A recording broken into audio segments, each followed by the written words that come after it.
shoulder day na tayo ngayong adlaw. So ang ginawa ko ngayon is cable.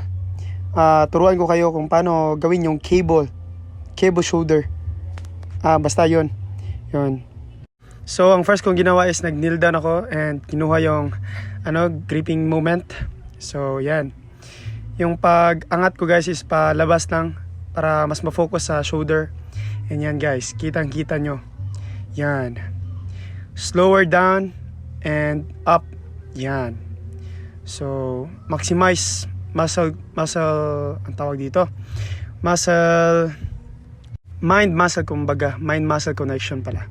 Yan, hinihinaan ko lang yan guys para mas ma-focus. Yan, in kabila kita yung puwet.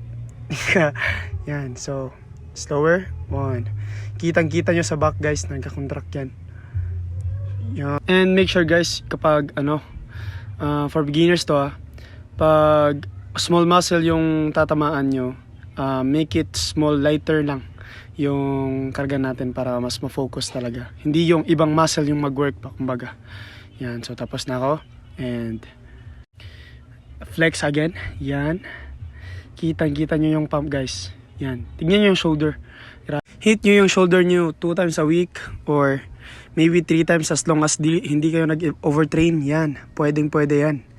And also, huwag kalimutan mag-flex guys ha. Huwag kalimutan mag-flex yan. Always yan. Yan, kitang-kita nyo.